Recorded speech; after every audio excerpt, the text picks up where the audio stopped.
من الشيطان الرجيم بسم الله الرحمن الرحيم الحمد لله والصلاة والسلام على رسول الله أما بعد adúpẹ́ fún Ọlọ́run atọrọ kẹrẹ àti gẹrẹ fún ẹrú rẹ̀ anabi Muhammad sallallahu alayhi wa sallam abéèrè kí Ọlọ́run àti gẹrẹ kó kárí gbogbo àwọn sàhábà àti gbogbo àwọn ẹni rere tó ti lọ àtàwọn tó kù àtàwọn tá ń gbọ́ra wa náà lábẹ́ kíkí ọlọ́lá ìpè assalamu alaykum wa rahmatulahi wa barakatuhu. Ọlọ́run jẹ́ arọ́pọ̀lọpọ̀ jímọ̀ ṣe láyé ká máa ṣe wọn nù ìsìlámù ìmánu àti ihsan la ilaha illallah muhammadu rasulullah sallallahu alayhi wa sallam. Ní àtẹ̀yìnwá àti bára sọ̀rọ̀ nípa ìtàn Mẹ́kà, ìtàn Kaaba, ìtàn Zamzam àti àwọn oríṣiríṣi ohun mèremère àti àmì Ọlọ́run tí Ọlọ́run fi dá lára sí ilẹ̀ Kaaba àti ilẹ̀ Mẹ́kà lápapọ̀. A pàdé ẹ̀ fúnra wa nínú ìtàn ilẹ̀ Mẹ́kà bí wọ́n ti tẹ ìlú náà dó, bí wọ́n ti bẹ̀rẹ̀ ẹ̀, bí wọ́n ṣe fi ìmánì lọ́lẹ̀ bẹ̀, bí wọ́n ṣe fi bẹ̀rù Ọlọ́run lọ́lẹ̀ bẹ̀. Àpìtàn Nabi Ibrahim àti Ismail ráńpẹ́ fúnra wa. Continuation rẹ̀ lábádérí Suratul Fil tàbí ṣe tafsiri Suratul Fil fún àwọn tí wọ́n attempt láti wá wó Kaaba àti àrà tí Ọlọ́run fi wọ́n dá. Ọmọ wa sì jáde fúnra wa ń bẹ̀. Àmọ́ àbẹ̀rẹ̀ tú Suratul Fil láì bá dórí súrà tó kángun sí wọn ni Suratu Quraish, nítorí pé ọ̀rọ̀ tọ́lọ́run sọ̀bọ̀ láti inú Suratul Fil náà lọ kọ́ntínú nínú Suratu Quraish. Ọ̀fà tí àwọn kan nínú àwọn onímọ̀ fi sọ pé ẹ má pè súrà kan ní Suratu Quraish mọ́, continuation Suratul Fil ni. So Suratul Fil òun náà ni gbogbo tá ń pè ní Suratu Quraish yẹn ara Suratul Fil ni. So wọ́n ní ẹ̀rí jẹ́mi ìṣó táwọn nílé rí ẹ̀ ní pé ṣe bí Umar radiyallahu ta'ala anhu ó kírun ńjọ́ kan fáwọn èèyàn, ó ka Suratul Fil, kò ṣe bísímìláì tó fi wọnú Suratu Quraish, ń fu àwọn lára wípé ajá sí pé súrà kan náà méjèèjì kì í ṣe súrà ọ̀tọ̀ọ̀tọ̀, kò sí súràtù tí ń jẹ́ Suratu Quraish. Suratu Quraish ẹ̀ dá papọ̀ mọ́ Suratul Fil, torí tá a bá wo ọ̀rọ̀ tọ́lọ̀ fi bẹ̀rẹ̀ Suratu Quraish, ọ̀rọ̀ tí kì í dá dúró ní èdè Lárúbáwá ni, nínú kó máa jẹ́ alátẹ̀lé fún ọ̀rọ̀ tó ṣáájú ẹ̀ àbí kó lọ líǹkì mọ́ kankan tí Ọlọ́run fẹ́ sọ lẹ́yìn ẹ̀. Ó fà táwọn kan fi sọ pé Suratu Quraish continuation Suratul Fil ni, pé kò sí tó jọjú mbẹ̀. Ṣé bá rí irú ẹ̀ náà láàrin Anfal àti Tauba, ọ̀rọ̀ tọ́lọ́run sọ̀bọ̀ nínú Anfal náà lọ continue nínú Tauba, pé so continuation ní súrà méjèèjì yẹn jẹ́ fún àwọn pé ẹjẹ́ àdá méjèèjì papọ̀ kó di súrà ẹyọ kan. So àmọ́ vast majority àwọn àfáà Ìsìlámù nínú súrà ọ̀tọ̀ọ̀tọ̀ ní the fact pé ọ̀rọ̀ nù wọn ó jẹ́ continuation fúnra wọn, kò sọ wọn dẹyọ kan bí ti Tauba àti Anfal náà ṣe di súrà kan torí pé ọ̀rọ̀ nù wọn jọra. Ọlọ́run ní a'udhu billahi minash shaitani rajim li ilafi Quraish, ṣebí nítorí kájọṣepọ̀ ó lè wà láàrin àwọn Quraish ni mo fi ṣe bẹ́ẹ̀. Kí ló ṣe ń tọ́sọkù nínú Suratul Fil, ìyẹn ni pé bí mo ṣe pa àwọn ìjọ eléyẹrin tí wọ́n pa jànàkú wá fi wó Kaaba, tí mo ṣe pa wọ́n rẹ́ àtọ́lá àtàrà tí mo dá ń jọ yẹn, mo ṣe bẹ́ẹ̀ lè ilafi Quraish. Ṣebí kí nǹkan kan lè ṣẹ́kù tí wọ́n mọ̀ pé Quraish ni. Ilafihim rihlata shita'i ìwà Ọlọ́run wa ń bọ̀rọ̀ lọ ẹ̀rí li ilafi Quraish, láàmù yẹn láàmù ta'lili ni àwọn náhù ó pè fún wa, ìyẹn ni pé reason tí mo fi ṣe bẹ́ẹ̀ rèé. Àwọn àfa onáhù kan nínú láàmù yẹn ẹ má tu ní ta'lil, ẹ tu ní láàmù ta'ajjub. Oríṣiríṣi ìtumọ̀ wọn wá fún láàmù yẹn. Láàmù ẹyọkan aráàfin ẹyọkan péré ń dẹ̀ yí tafsiri al-Qur'an padà, Allahu akbar. So ló fi fà á tó fi jẹ́ sí pé ṣe rí Qur'an yìí èdè Lárúbáwá lọ́lọ́run fi sọ̀ kalẹ̀. Ìmọ̀ pààyàn lẹ́rìn tẹ́nìkan bá ní àwọ̀ lọ́lé kéwú, àwọ̀ kọ́ Lárúbáwá Arabic language lásán ni, èdè lásán ni, pé a mọ̀ translated Qur'an ní wà. Ẹ sọ fún mi ẹni tó translate ẹ̀ bó ló ṣe trust translation rẹ̀. Ìtumọ̀ mẹ́ta la ní láàmù yìí ní nísìn. Ìgbà táwọn tafsiri ó tún lè ilafi Quraish wọ́n wá tùmọ̀ tí ń lọ bí méje. Nítorí 30 minutes tẹ́mi fẹ́ fi sọ̀rọ̀ ń sìn àbí 20 minutes ẹyọkan mú láti lè mú nínú ẹ̀. Ẹni tó fẹ́ ṣe translated Quran sí Yorùbá sí English sí whatever language tó bá fẹ́ ṣe sí ẹyọkan ni ó mú nínú ẹ̀. Ẹyọkan tó bá taste ẹ̀ mú preference ẹ̀ ni ó mú. Tí wọn náà bá ní access sí Arabic, preference rẹ̀ lè yàtọ̀ sí tiẹ̀. Lóòfin gbọ́dọ̀ undermine Arabic language, ó lè access sí ọ̀rọ̀ ẹ̀sìn Islam láì gbọ́. Dandan kọ́ ni kó ké àwọn tó bá ké trust wọn, má bá wọn fa wàhálà. Ìyẹn kọ́ ni ibi tá a fẹ́ yà lọ. So wọn kàn fẹ́ highlight pé ṣe rí láàmù yẹn lásán ìtumọ̀ yẹn pọ̀ nínú èdè Lárúbáwá. Àwọn kan ní láàmù ta'ajjub ni, àwọn àfọ̀nàhù kan sọ bẹ́ẹ̀. Àwọn Sibawayh àwọn ní láàmù ta'lili ni, àmọ́ ẹni tí ń bá ṣiṣẹ́ ní fálí àbùdú rọ́bà hadal bait à ń bọ̀ wá sọ̀tún ẹlẹ́kùnrẹ́rẹ́ fúnra wa kìí sọ̀rọ̀ tí ń bá bọ̀ kìí sọ̀rọ̀ tọ́lọ́run bá bọ̀ nínú súratul fílì ló dì mọ́ súratul fílì dádúró lọ́tọ̀ súratul kùrẹ́ṣì dádúró lọ́tọ̀ làwọn síbàwé wí. àmọ́ àwọn kan sọ pé ṣẹ́rí súratul kùrẹ́ṣì continuation ọ̀rọ̀ tọ́lọ́run bá bọ̀ nípa ara tó dá sí Kaaba àti ọlá tó fi sí Kaaba náà ní ń sọ bọ̀ ń pé nígbà tí mo là yín lọ́wọ́ àwọn tó fẹ́ wó Kaaba lọ́jọ́ sí àwọn tí wọ́n attempt láti wó ṣẹ́ẹ̀dẹ̀rí Kaaba fún ìgbésí ayé Kùrẹ́ṣì òun ni everything kókó ọbẹ̀ ni ó ti kọjá ilé ìjọsìn lásán Kùrẹ́ṣì ti highly depend lórí ìtànpè ní Kaaba. mo sọ nínú ìtàn yìí pé tẹ́ ẹ bá gbàgbé kò sọ yú ọmọ Kìláàb òun là kọ́kọ́ ọmọ Ànábì Ismail tó take over láti darí ilẹ̀ Mẹ́kà nígbà táwọn Júrúhùmù darí ẹ̀ tán táwọn Khuzaa náà darí ẹ̀ tán àkọ́kọ́ ọmọ Ànábì Ismail tí ó take responsibility àbí àmójútó Kaaba àmójútó Mẹ́kà lápapọ̀ òun ni kò sọ yú ọmọ Kìláàb ogún márùn ló fi lẹ̀ tó kó fún ọmọ rẹ̀ tá à ń pè ní Abdudar àkọ́kọ́ bí rẹ̀ kò pín fáwọn ọmọ yòókù tó ráwọn ti ní láárí látọjú ayé ẹ̀ nígbà tó dorí àwọn ọmọ àwọn sọ dìjà ní pé yóò ṣe jẹ́ ìrántí nìkan ní ọmọ darí gbogbo nǹkan márùn-ún tí bàbá wa fi lẹ̀ yìí àwọn ní bàbá wa bàbá tiwa ló kó fún kò kó fún àwọn bàbá tiyín ó sì rí wọn lẹ̀ àwọn ọmọ nítorí àwọn bàbá tiwa ti ń ṣe tó ní láárí lójú ayé bàbá wa ni bàbá tiyín ò rí nǹkan dáadáa ṣe ló jẹ́ bàbá wo kó gbogbo ẹ̀ fún un sùgbà tó ti dérí àwọn ọmọ ìyá pin mara wa lọ ìjà bẹ́ẹ̀lẹ̀ ní ilẹ̀ Mẹ́kà àwọn Kùrẹ́ṣì bára wọn jà fáìmọye ọdún lérí bó làwọn ṣe pín gun bàbá wọn. Háṣìm lọ́lọ́run fi ṣàánú Kùrẹ́ṣì òun ló ní làákàyè inú ló wá dìde lónìí yìí tà ń bára wa jà yìí torí ìjà náà lágbára débi pé wọ́n ń kú lérí ẹ̀ Ọlọ́run tún wá dẹ ibi sí wọn ebi tó lágbára lérí pé wọ́n à lérí ìjà ebi tó lágbára ń pa wọn tí wọ́n ń ṣílẹ̀kùn tí wọ́n ń bẹ́ lómi tó ti kú sínú ilé kí ló pa ebi ló pa mọ́nú ilé kú kódà àwọn kan ìtàn gbé wá fún wa pé wọ́n lọ sérí pápá wọ́n lọ sérí dẹ́sàtì tí wọ́n kàn lọ lanu sátẹ́gùn pé káwọn sáà mọ̀ kú sínú ilé lébi tí wọ́n kú sérí dẹ́sàtì gbogbo ilẹ̀ Mẹ́kà lápapọ̀ ebi àtàkì wọn láì mọye ọdún níbẹ̀ torí pé ilẹ̀ tí ò ní nǹkan ọ̀gbìn tí ò ní nǹkan kan ni wọ́n so business lásán ni wọ́n máa ń ṣe tán fi máa ń rówó so business wọn náà depend lérí tán bá lọ ọrọ̀jà kó ní ìlú míì àwọn kọ̀ọ̀kan tí Ọlọ́run ní wọ́n mú ẹrí jẹ bíi Háṣìm àwọn làwọn wá ń ṣàánú pé ẹ mọ̀jà àti torí bá ń jà bíi ti kákúkọ̀ ó nira káwọn máa rí àwọn ọmọ ọba kan bàbá àwọn káwọn máa rí kán máa kú káwọn sì máa mójú kúrò ńbẹ̀ káwọn máa ní ṣe bó níjà làwọn ẹ wo ìjà tá ń jà yẹ ẹjẹ ó dópin ogun tá ń jà sí mélòó ni wọ́n ní 5 ẹjẹ apin mara wà lọ ẹ̀yin Abdudar tí bàbá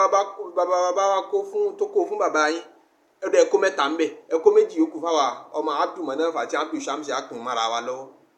bí Ọlọ́run ṣe ní kí Háṣìm ó fi hekima yanjú ọ̀rọ̀ náà nìyẹn ó wá níṣẹ́ wá rí nípasẹ̀ jíjẹ mímu ẹja tán òsì ọ̀nà tá a fi tán òsì ní pé èmi lówó díẹ̀ lọ́wọ́ ẹ̀yin kọ̀ọ̀kan tẹ́yìn náà bá ní díẹ̀ lọ́wọ́ ẹja àjọ pawọ́pọ̀ kájọ máa ṣe ní àjò lọ Ṣáàmù ká máa lọ sí Síríà ká máa lọ kọjá ńbẹ̀ kájọ máa ṣe bísínẹ́sì tí wọ́n ṣe ń jọ́nà dàbí ní tá à ń pè ní empowerment kí ẹni tí ò ní ẹja empower rẹ̀ kóun náà lè dẹni tí ó mọ̀ ọ́ lẹ́nu gbogbo ọ̀dọ́ tí ń bẹ nínú Kùrẹ́ṣì ẹja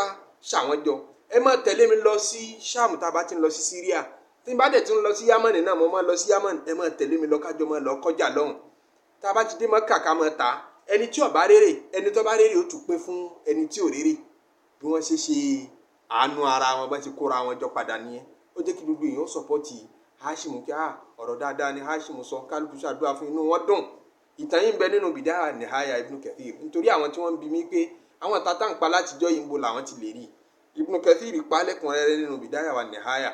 gbogbo ọ̀rọ̀ yìí náà ṣojú Ibn Kathir sẹ́ńtúrì rẹ̀ jìnnà sí gbogbo ọ̀rọ̀ tí ń sọ yìí ọ̀pọ̀lọpọ̀ ẹ̀hún náà gbà wá látọ̀dọ̀ ẹ̀rí sọmọ make reference sí Ibn Ishaq Muhammad Ibn Ishaq àfọwọ́nì tàtọ́ gbajúmọ̀ tí mọ́mú Ṣáfi'í ní gbogbo ẹni tí ó bá pìtàn láyé ìtàn nábì àti ìtàn ilẹ̀ Mẹ́kà yìí gbogbo wọn iyaluna ala Muhammad Ibn Ishaq ẹ̀ mọ̀ tẹ̀lé Muhammad ọmọ Ishaq ni ó ń gba ọ̀pọ̀lọpọ̀ rẹ̀ wá látọ̀dọ̀ Muhammad ọmọ Ishaq síra rẹ̀ gbajúmọ̀ tá à ń pè ní síra Nabawi àti Ibn Hisham summarize Musa ọmọ Uqba àfọwọ́n síra tó gbajúmọ̀ gbogbo wọn jọ máa ń gba rìpọ́tù wá látọ̀dọ̀ Muhammad Ibn Shihab az-Zuhri òun bá àwọn sàhábà tọrọ ṣojú láyé so ibi tọ́pọ̀lọpọ̀ tàn yẹn ti ń wá nìyẹn kí mo fẹ́ lò nígbà tí ebi yẹn lágbára tọ́lọ́run wá ní kí Háṣìm tó fi ṣe sábàbí dáadáa pé ẹ̀wọ̀ ẹja sora wa papọ̀ kádẹ́yọ̀ kan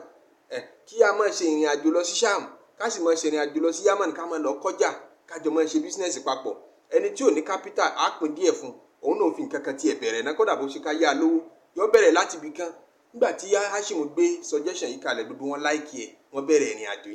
àjò yẹn lọ́lọ́run sọ nínú súrà tá a fẹ́ tú yìí tó pè ní rihlata shita'i wa sayf. Ọlọ́run fi Hashim sọ Quraysh dẹ́yọ̀ kan. Nígbà wọn adẹ́yọ̀ kan tán wọn á sọ Kaaba dílé oúnjẹ pé Kaaba yìí náà lè fi méèkì owó. Ó wá di pé gbogbo ẹni tí ó bá wá ṣe hajj, gbogbo ẹni tí ó bá wá ṣe umrah nínú gbogbo ọ̀ràn Lárúbáwá ayé pátápátá, Quraysh nígbà tẹ́ pé Kaaba ti dogun wọn, àìmójútó Kaaba ti dogun wọn. Wọ́n wá ṣe lófin pé gbogbo ẹni tí ó bá ṣe tàwáàfù pátápátá, aṣọ tẹ́ ń gbé bọ̀ wá láti ní aṣọ ẹ̀gbin ni, aṣọ ẹ̀ṣẹ̀ ni, ẹ gbọ́dọ̀ fi ṣe tàwáàfù. Àwa Quraysh la láṣọ mímọ́ tọ́ra wa kì í jáde ní Kaaba yìí bí làmọ́ gbé làmọ́ mójútó. Àwa ni sadanatu baytillah, àwa la lámójútó ilé Ọlọ́run. Aṣọ wa láṣọ mímọ́, aṣọ wa lẹ gbọ́dọ̀ máa fi ṣe tàwáàfù. Àwọn Lárúbáwá gbọ́ sí wọn lẹ́nu bẹ́ẹ̀. Ọwọ́ afakọ́ ẹ̀sìkò ìlú Lárúbáwá tó bá dé wọ́n ṣẹ̀ṣẹ̀ rẹ́ǹtì aṣọ ni lọ́wọ́ ìran Quraysh ní ó wá fún wọn láṣọ tó bá sáìzì wọn. Wọ́n fi yẹn náà méèkì owó. Ẹni tí ó bá lówó lọ́wọ́ tí ó fi rẹ́ǹtì aṣọ yóò ṣe tàwáàfù ní hòhò ni. Wọ́n ó ṣe tàwáàfù ní hòhò. Ànábì bá tí wọ́n ṣe tàwáàfù ní hòhò sallallahu alayhi wa sallam. Bọ́fẹ́ ẹ̀sìkò òun fún rẹ̀ kò ṣe tàwáàfù ní hòhò rí. Ìtàn fi múlẹ̀ bẹ́ẹ̀ pé gbogbo wọ́nranwọ̀nran táwọn èèyàn máa ń ṣe ní Mákà kótó di pa Ànábì sallallahu alayhi wa sallam dà Ànábì Ọlọ́run kótó máa receive message Ọlọ́run kò bá wọn ṣe wọ́nranwọ̀nran yẹn rí. So wọ́n ń bẹ̀ ni wọ́n ti ń fi àwọn àdádálẹ̀ kún ẹ̀sìn Ànábì Ibrahim alayhi salatu wa salam. Gbogbo àtọkùnrin àtobìnrin tí ó bá ṣe tàwáàfù, tí ó bá ti lówó tí ó fi rẹ́ǹtì aṣọ lọ́dọ̀ Quraysh yóò ṣe tàwáàfù hòhò ni. So l'Ànábì fi ṣe ní májẹ̀mú àkọ́kọ́ hajj tá Ànábì ó ṣe, òun náà sì nígbẹ̀yìn hajj tá Ànábì ó ṣe. Ó sọ fún wọn ní ìtí ó rán àwọn Abubakar àti Ali kí wọ́n lọ ṣe ṣáájú eléyìí. Ó ní ẹ sọ fún wọn pé nìkan ò tún gbọdọ̀ wá Kaaba wá ṣe tàwáàfù hòhò mọ́, èmi ń bọ̀ lọ́dún tí ń bọ̀ sallallahu alayhi wa sallam. Kí la fẹ́ lò ń bẹ̀ ni pé àwọn Quraysh tún fi yẹn méèkì owó. Àwọn Quraysh lọ sí Àràfá tó bá dásìkò hajj tí gbogbo alálàájì bá ń lọ sáràfá, àwọn kì í lọ sáràfá. Àwọn náà wọ́n innovate ẹ̀ lọ́dọ̀ ara wọn. Láwa lálámójútó ilé Ọlọ́run ọba, táwa bá fi ilé Ọlọ́run ọba lẹ̀ ta ni ó máa mójútó? Ẹ̀yin tẹ́ lẹ́sẹ̀ ni ẹ máa lọ sí Àràfá. Tradition yẹn ni Islam bì wọ́n nígbà tí Al-Qur'an sọ̀kalẹ̀ tó ní thumma afidu min haythu afada an-nas. Gbogbo yín náà ẹ jáde ńlé kẹ́nìkan wọ́n pèrè ń Quraysh ẹjọ́ lọ ṣe Àràfá. Àmọ́ nígbà tá Ànábì sallallahu alayhi wa sallam kó tó dà Ànábì Ọlọ́run òun máa lọ sáràfá ń tiẹ̀ o. Kò kí ń bá wọn ọ̀ràn rẹ̀ Quraysh bá wọn practice àwọn àdádálẹ̀ tí wọ́n dálẹ̀ nínú ẹ̀sìn Ànábì Ibrahim alayhi salatu wa salam. Gbogbo kíní wọ̀nyí ni wọ́n fi relevantize ara wọn tó fi wá di pé gbogbo Lárúbáwá máa bẹ̀rù wọn, wọ́n dẹ̀ máa bọ̀wọ̀ wọn pé àwọn Quraysh máa bù wọn lówó, so wọ́n méèkì owó fúnra wọn. Ẹ wá wò tí Abraha tó fẹ́ wó Kaaba lọ́jọ́ sí bá rí wo tẹ́ mọ̀ kí ó ti bá gbogbo tí ń jẹ́ kárí àwọn jẹ́ nìyẹn. Gbogbo tí wọ́n fi bàbàrà ara wọn lójú Lárúbáwá, gbogbo tí wọ́n fi sọra wọn di nǹkan ńláńlá ó ti bàjẹ́ nìyẹn. Lọ́lọ́run fi ń sọ pé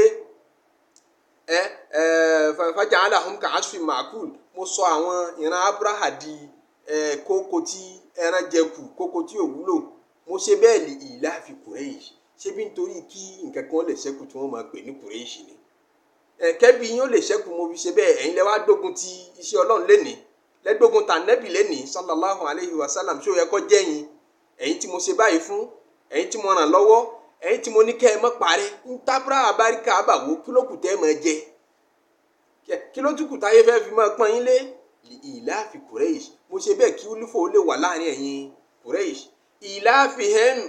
rihlata shita'i wa sayfi. Àní mo ní kájọṣepọ̀ wà láàrin, mo ní kí ìbárí ó wà láàrin rihlata shita'i lọ́jọ́ sí tẹ́ ẹ bá ń ṣe ìrìn àjò àṣìtá, ìrìn àjò òtútù tẹ́ ẹ máa ń ṣe lọ sí Yaman torí wẹ́dà Yaman ò bẹ́tà wẹ́dà Mẹ́kà. Àsìkò òtútù ni wọ́n máa ń fi ìrìn àjò bísínẹ́sì tá a sọ lẹ́ẹ̀kan. Business trip yẹn àsìkò òtútù wọ́n máa ń fi sí, wọ́n fi kan sásìkò òtútù wọ́n sì fi kan sásìkò sọ́mà. Ibi tán máa lọ lásìkò òtútù ní Yaman. Èyí tí yàn bá ti witness òtútù ní ilẹ̀ Mẹ́kà rí, ẹ máa rí ọmọ wọ around 16 degree àbí kọ́ máa lọ sí ìgbà míì máa wọ 12 degree, ìgbà míì 10 degree. Ilẹ̀ Mẹ́kà ilẹ̀ tó lótútù ni. Though 10 degree yìí kò make sense gẹ́gẹ́ bí òtútù lójú àwọn tó bá ń bẹ nílùú òyìnbó pé 10 degree sì dáa. Àwa ń wọ minus lọ́dọ̀ tiwa. Àmọ́ fẹ́ni tí máa ń gbé Nàìjíríà tí degree bá ti wọ bóyá bíi 22 àbí 23 degree 24 òtútù ti mú jù ní Nàìjíríà báwọn ọmọ kí ẹ má jáde o, òtútù mú o, ẹ wọ sweater fáwọn ọmọ o, which tó èyí tó normal gan lójú ẹni tí bá ń gbé lóyìnbó ń pé 24 23 ó sì dáa. So tí máa wọ 16 ní máa wọ bóyá bíi 12 ní ilẹ̀ Mẹ́kà ilẹ̀ òtútù ni. So so tó bá ti dàsìkò bẹ́ẹ̀ wọ́n máa lọ sí Yámánì nítorí wẹ́dà Yámánì sì bẹ́tà wẹ́dà Mákà ńbẹ̀ wọ́n ti àsìkò yẹn wọ́n máa fi ìlọ kọjá ní Yámánì sí wọ́n lọ ra nǹkan bẹ́ẹ̀ wọ́n lọ ṣe bísínẹ́sì níbẹ̀ tó bá dàsìkò àsìkò ooru àsìkò tí nǹkan bá gbóná gan ilẹ̀ Mákà á máa gbóná á máa wọ 50 degree nígbà míì á máa wọ 47 degree tí nǹkan ó gbóná gan gbogbo Gulf countries ní máa gbóná bẹ́ẹ̀ torí desert area níbẹ̀ tó bá ti dàsìkò bẹ́ẹ̀ wọ́n lọ sí ilẹ̀ Sham ilẹ̀ Syria wẹ́dà bẹ̀ tó máa bẹ́tà wẹ́dà Mákà lọ́lọ́run pè ní rẹ̀ látàṣídáì wàsọ ìrìn àjò méjì tẹ́ ẹ máa ṣe lásìkò ọyẹ́ àti lásìkò ooru ẹran tí àjọṣepọ̀ tí mo ní ọ wà láàrin yín tẹ́ ẹ̀ tí ẹ̀ fi kú mọ́ tẹ́ ẹ̀ fi ń rí jẹ tẹ́ ẹ̀ fi ń rí mu fàlẹ̀ yá àbùdú rọ́bà hadal bait ń tá wá fẹ́ ni pé ọba tó ṣe gbogbo rẹ̀ yìí fún yín tó fún yín nílé yìí rọ́bà hadal bait ilé yìí tẹ́ ẹ̀ fi ń jẹ yìí ilé ìtọ́ ẹ̀sìkò òun gbogbo kárí àyín ilé tẹ́ ẹ̀sìkò òun ní gbogbo tí gbogbo lárúbá fi ń pọ́n yín lé ilé tẹ́ ẹ fi dẹ ní ògo fàlẹ̀ yá àbùdú rọ́bà hadal bait ẹ̀sìn ọba tó nílé yìí ẹ̀sìn ẹ̀yin náà mọ̀ ọ́ lọ́kàn ẹyẹ worogún pẹ̀lú ẹ̀ mọ́ ẹ tiẹ̀ appreciate ẹ̀ ìpín tó ṣe nú ọ̀rọ̀ yín alladhi at'amahum min ju'in ọba tí ò febi pa yín níjú ebi nígbà tẹ́bi kálẹ̀ ọba tó bá yín wá solution sọ̀rọ̀ yín ṣùgbọ́n òun ló fi Hashimu ṣe kò ń gẹ́ tó fi lópinion pé ẹjẹ́ ajé bí yóò ká dẹ́kun ẹ̀ ẹjẹ́ ajé ó lópin ẹjẹ́ adẹ́yọ̀ kankan jọmọ́ bára wa ṣe ọba tí ó dẹ́kun ebi ní Mákà falyabudu rabba hadal bait ẹ̀sìn lóhun nìkan ẹ mọ̀ mẹ́bọ mọ́ wa amanahum min khawf ọba tó wá fi yín lẹ́mìí balẹ̀ níbi ìbẹ̀rù àwọn tó fẹ́ wá wó Káàbà lọ́jọ́sí tó fi yín lẹ́mìí balẹ̀ ọba tí ò ní irú rẹ̀ ó wáyé mọ́ nígbà tí wọn ò rí wó ìtàn náà káàkiri gbogbo ayé ń pé ilé yìí ilé ńlá ni o wọ́n ní ọba báyìí gbogbo ti tó wọn lówó tì ayé tún bẹ̀rẹ̀ sí ní máa bàbàrà yín ọba tó ṣe bẹ́ẹ̀ fún yín tọ́pọ̀ yín lé ẹ máa sin ọba náà kó máa wá la ṣe hadal balada aminan aṣọ ilé yìí di ilẹ̀ yìí aṣọ di ilẹ̀ fọkànbalẹ̀ ọlọ́run harama Kaaba ọlọ́run harama gbogbo tẹ́rítírì Kaaba pátápátá ó di haram láfi pè ní haram ayé wọ̀ ìtumọ̀ ẹ̀ ní kí àwọn tẹ̀lé ṣe ń bẹ̀ pọ̀ ẹ̀ lè pààyàn bẹ̀ kódà bẹ́ni tó pààyàn tó bá sáwọ̀ bẹ̀ wọ́n ní ẹ̀ mọ́ tí ì mú ẹ̀ fi ilẹ̀ ó sì wọ zone tó ẹ sí pé peaceful zone ní ẹ̀ gbọ́dọ̀ dá wàhálà lẹ̀ bẹ́ẹ̀ gbọ́dọ̀ dẹ̀jẹ́ lẹ̀ ń bẹ̀ kódà ẹranko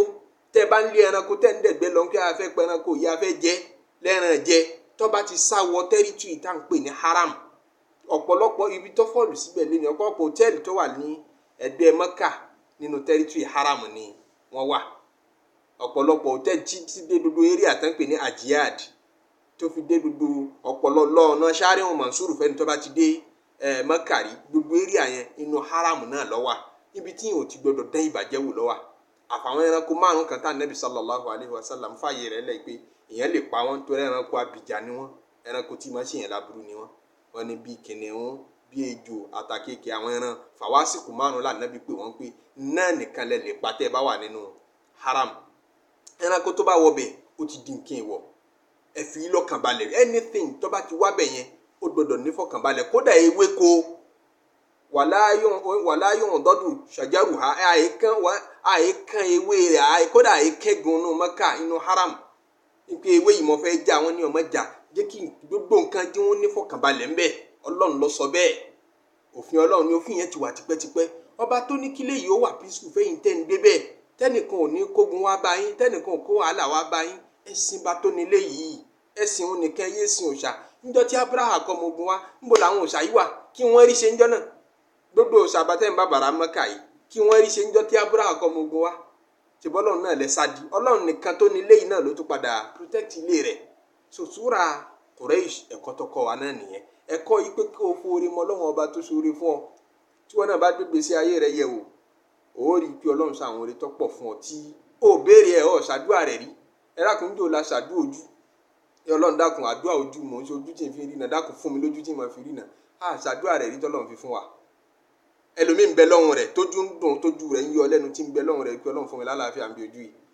tó ti ṣàdúrà tọ́lọ́run ò tí gbà ìwọ ṣàdúrà rẹ̀ rí rárá tó fi rí náà sọyí àwẹ̀ tó gbà fún mi tó fi wá tètè rẹ̀ fi ń gbọ́rọ̀ pé ó lé yí àwẹ̀ tí mo gbà tọ́lọ́run fi fún mi létí etí tẹ́ rí tí n fi ń gbọ́rọ̀ yìí àwẹ̀ àìmọye ọdún mo gbà kò sáwẹ̀ tó gbà ọlọ́run ṣàìmọye oore fún ọ tó béèrè kọ́lọ́run ó tó ṣe mọ́ ti torí yìí tó ń béèrè tọ́lọ́hun ò tí ì ṣe kọ́ máa wá lò ní sin lọ́hun kọ́ máa wá karamọ́ lọ́hun ti torí yìí tó tiẹ̀ ṣe tó béèrè tó pọ̀ jù yìí tó ń béèrè lọ èyí tó ṣe fún ọ tó béèrè ọ̀pọ̀ jù yìí tó ń béèrè lọ ti torí eléyẹn náà sin lọ́hun ọmọ tó fún ọ kó lè lómi ọ̀ṣàdú ọmọ rí ọ̀ṣàdú ọmọ rí tọ́lọ́hun fi fún un lọ́mọ ọmọ rí lẹ́ẹ̀kan náà nígbà tẹ́ márì tẹ́ ṣe ìyàwó tán ìyàwó òmóṣù nìjẹ lẹ́ẹ̀kan náà ó lóyún àìmọye ọdún làwọn kan fi wá ntí tí wọ́n ṣe simply tó ṣàdúrà rẹ̀ rí yẹn tó nọ́mà lójú tiẹ̀ àìmọ àwọn kan sunkún rẹ̀ kó dẹ̀ lómi kúrò nílé ọkọ nítorí ẹ̀ tí wọ́n ní nítorí pé kò lọ́mọ lára ni kó kúrò nílé ọkọ wọ́n lé obìnrin míì jáde nílé ọkọ nítorí ọmọ lọ́mọ tí wọ́n bí easily tó tiẹ̀ ṣàdúrà rẹ̀ rí nígbà tó tu wá bí tẹ́ lóyún rẹ̀ náà ẹ̀kàn bí simply aboyún mi bí tó rọ bí fáìmọye ọjọ́ tí wọ́n bá ṣàdúrà káàkiri tẹ́ ń gbé lọ́dún ilé aládùn wọ́n bí tiẹ̀ wẹ́rẹ́ simply like that ó bẹ lọ́hùn rẹ̀ tọ́lọ̀ fi ṣe fún ọ tó bá gbégbé sí ayé rẹ̀ yẹ̀wò dáadáa ó ra ìmọye oore tọ́lọ̀ ti ṣe fún ọ tó ṣàdúrà rẹ̀ rí kọ́lọ̀ tó ṣe fún ọ ọba tó ṣe yẹn náà sìn mọ́ á lóore fún tó yẹ kí irun wákàtí márùn-ún rẹ̀ ọmọ rẹ̀ gúlà ṣó yẹ kí Ramadan òde kí wọ́n máa píríkì kọ gbàwẹ̀ fún ọ ládùúgbò orí tọ́lọ̀ ń ṣe nù gbèsè ayé ń kó tiẹ̀ ṣí ọkù tó ṣe mí lókè mí lọlẹ̀ dì sí odindi oore ni ọwá ń ti torí nǹkan kan tó ń fẹ́ tó tí ì rí lọ́wọ́ ń karamọ́ lọ́wọ́ ń pín kí lọ́lọ́run ṣe fún ọ mihanu zamani kathiratun la tanqadi ìwọ ti gbàgbé pé inú ayé tá a wà yí ayé àdánwò ni nítorí wọn ká ayé àdánwò ni pé ń jọ́tà àkọ́kọ́ délé ayé ẹkún la sin débẹ̀ àbí ọ̀rẹ́ ni wáyé ni kálukú sunkún ni níjọ́ bá bí ọmọdé wẹ́n ni ọmọ sunkún àmọ́ wá ṣe léèrè ni ká máa sunkún wọbẹ̀ níjọ́ náà láti rí alálóyè kó o ti mọ̀ pé ilé ẹkún ni ilé tá a wá yìí ìyẹn máa sunkún bẹ́ẹ̀ níjọ́ tó o bá ṣèṣì rẹ́rìn bẹ́ẹ̀ lọ́mọ àwọn kẹ́ mo mọ̀ rẹ́rìn nínú ayé ṣé ò sí ẹkún ni ọ̀nàmà kéèyàn máa sun láyé torí ilé ẹkún ni àlùkìyámọ̀ nílé ẹ̀rín ibẹ̀ nílé ìdùnnú fẹ́ni tó bá fẹ́ kún tiẹ̀ sí lọ́hùn láyé tó o bá tètè fẹ́ kún rẹ sí lọ́hùn tó o fi àìní rẹ mọ lọ́hùn tó o fa ìlàlàáfíà rẹ mọ lọ́hùn tó o fi gbogbo àdánwò rẹ mọ lọ́hùn láyé yóò di ẹkún rẹ kún tó àlùkìyámọ̀ ọmọ ìkí ọ̀n lọ fún àlùkìyámọ̀ rẹ rìn yìí tẹni tó burú fún jùlọ ẹni tó sunkún láyé tí tún lọ sunkún lálùkìyámọ̀ ò lówó lọ́wọ́ láyé ò tún wá wà nú ẹlẹ́bọ ò rí ṣe láyé ò tún wà nú àwọn tí èkírun ò ní láárí láyé ò tún mutí káàkiri kí wá láǹfààní rẹ ò jìyà láyé ò tún lọ jìyà lálùkìyámọ̀ mihanu zamani kathiratun la tanqadi àdánwò ayé kò lópin ayé àdánwò láwá ẹkún la kọ́kọ́ sun jọ́ta adébẹ̀ gbogbo ẹ̀ pírọ́blẹ́mù ni tó bá ṣe ń bọ́ lọ́wọ́ pírọ́blẹ́mù kan ló tún mọ sunkún mi ìyẹn bọ́ lọ́wọ́ ẹkún kódà àwọn mílíọ̀nìyà tó ń fa ayé wọn tọrọ yẹn àwọn náà ń sunkún kankan ọmọ ni àlàáfíà tó ní tó simple lójú rẹ̀ kí ó náà máa kíyàn lálàáfíà àwọn ń sunkún wọ́n ń sunkún fọkànbalẹ̀ gbogbo tó ní tó bẹ́ lọ́n kó tó nìyẹn ńlẹ́ lómi ń sunkún nínú àwọn tó ń fa ayé wọn tọrọ wàsùrùrù húyà àti kàkálẹ̀ àyáàdì ìdùnnú ayé yìí ìmọ̀ yọjú sí yẹn lẹ́ẹ̀kọ̀ọ̀kan bí ọdún ni ṣé ẹni pé n tán pè lọ́dún èso ojoojúmọ́ Yorùbá máa dáṣà ni kì í ṣojoojúmọ́ lọ́dún ọdún ò lè jójoojúmọ́ ó ti tako kọ́nsẹ́pìtì ọdún kó máa jójoojúmọ́ nítorí ó níyì náà ní pé kì í ṣe ojoojúmọ́. màláka làákàbíra fàṣàrọ̀ kọrin kọ́ba hàn wàtàrà ahòrè kànfì ẹ̀dẹ́là ọ̀gáàdì wáàsí wa náà nìyẹn lé ní ẹja forí wa mọ́ Ọlọ́run ṣe wáàsí fún àwọn Kùráìṣì pé gbogbo tí mo ṣe fún yìí ṣé wàá mọ̀ fún mi àbẹ́ ní mọ̀ ṣé màá fúnlẹ̀ mọ́ Muhammadu ní àbẹ́ gbà fún àbẹ́ tẹ̀lé mẹ́sẹ̀jì tí mo fi hàn Ọlọ́run jẹ́ á lè tẹ̀lé mẹ́sẹ̀jì rẹ̀ Ọlọ́run jẹ́ á lè sìn ọ́ bó ti fẹ́ àti bí ó ti tẹ́ Ọlọ́run wàlá la ilaha illallah wàlá Muhammadu rasulullah wàlá sallallahu alayhi Ọlọ́run fi wá sínú àwọn ẹrú tí ó mọ̀ọ́rẹ́ o fi wá sínú àwọn ẹrú tí ó mọ̀ọ́rẹ́ fi wá sínú àwọn ẹrú tí ó mọ̀ọ́rẹ́ Ọlọ́run ní wa qalilun min ibadiya shakur ó kéré nínú àwọn ẹrú mi tó mọ̀ pé dá àwọn èèyàn mọ̀ọ́rẹ́ Ọlọ́run fi wá sínú àwọn tí ó mọ̀ọ́rẹ́ èní ni Jímọ̀ ẹ má jẹ́ àgbàgbé ká ṣe gbogbo iṣẹ́ ìjọ Jímọ̀ ká tètè Jímọ̀ ká ṣàlàtú kó pọ̀ fún Ànábì sallallahu alayhi wa sallam Ọlọ́run jẹ́ àṣẹ ọ̀pọ̀lọpọ̀ Jímọ̀ láyé subhana rabbika rabbil izzati amma yasifun wa salamun ala al mursalin walhamdulillahi rabbil alamin.